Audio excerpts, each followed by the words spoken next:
નમસ્કાર dear YouTube family, સ્વાગત છે આપનું આપણી આ યુટ્યુબ ચેનલ ભાવેશ મકવાણા ન્યૂઝમાં। તો સૌથી પહેલાં બધાને જય શ્રી કૃષ્ણ, જય માતાજી, હર હર મહાદેવ।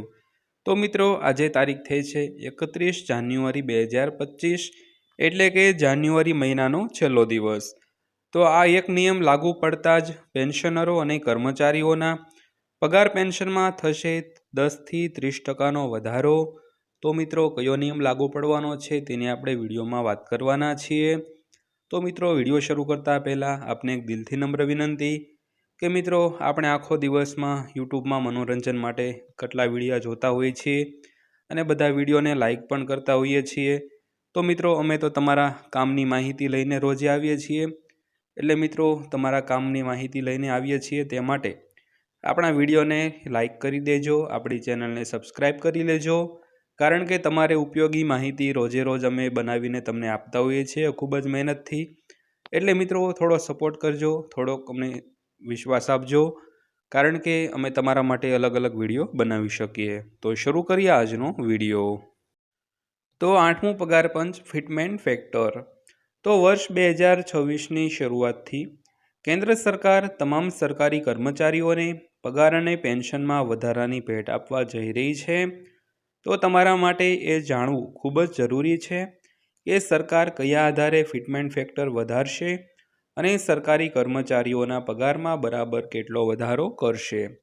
તો મિત્રો, આપણે સૌ જાણીએ છીએ કે 2026ની શરૂઆતમાં જે 8મું પગાર પંચ છે તે લાગુ થવા જઈ રહ્યું છે અને પગાર અને પેન્શનમાં વધારો પણ થશે। તો મિત્રો, તમારા માટે એ જાણવું ખૂબ જ મહત્ત્વનું છે કે ફિટમેન્ટ ફેક્ટર વધારશે અને કયા આધારે વધારશે, તેના કારણે કર્મચારી પેન્શનરોના પેન્શન અને પગારમાં વધારો થશે મિત્રો।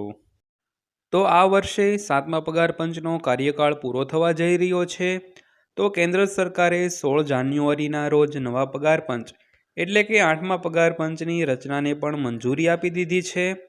તો સરકારના આ નિર્ણય બાદ સરકારી કર્મચારીઓમાં ખુશીની લહેર જોવા મળી રહી છે, પરંતુ દરેકના મનમાં એક જ પ્રશ્ન છે કે સરકાર અમારા પગારમાં કયા આધારે અને કેટલો વધારો કરશે। તો કેન્દ્ર સરકાર અને પગાર પંચ ફિટમેન્ટ ફેક્ટરને આધારે સરકારી કર્મચારીઓના પગારમાં વધારો કરે છે। તો વાત કરીએ કે ફિટમેન્ટ ફેક્ટર શું છે। તો ફિટમેન્ટ ફેક્ટર એ એક ગુણાંક છે જે સુધારેલા વેતન મેટ્રિક્સ હેઠળ નવા પગારની ગણતરી કરવા માટે વર્તમાન મૂળભૂત પગારના વધારા પર લાગુ કરવામાં આવે છે। તો વર્ષ 2024 સુધીમાં સરકારી કર્મચારીઓના ફિટમેન્ટ ફેક્ટરને આધારે 53%થી વધુનું ડીએ અપડેટ મળી રહ્યું છે, જે તેના મૂળ પગારના અડધાથી વધુ છે। તો પગાર પંચ વર્ષમાં 2 વખત કર્મચારીઓના ડીએ અને ડીઆરમાં વધારો કરે છે। તો આ વધારો ફિટમેન્ટ ફેક્ટર અને ડીએ પર આધારિત હશે। તો નવા પગાર પંચની રચના માટે કમિશનની નવી પેનલની રચના કરશે। તે પેનલ અગાઉના તમામ પગાર પંચો દ્વારા કરાયેલા વધારાને જુએ છે અને ધ્યાનમાં લે છે। તે પછી તે તાજેતરમાં વધી રહેલી મોંઘવારી પર પણ સંશોધન કરે છે। તો ફિટમેન્ટ ફેક્ટર અને પે કમિશનની રચના સાથે ડીએ પણ ખૂબ જ મહત્વપૂર્ણ છે।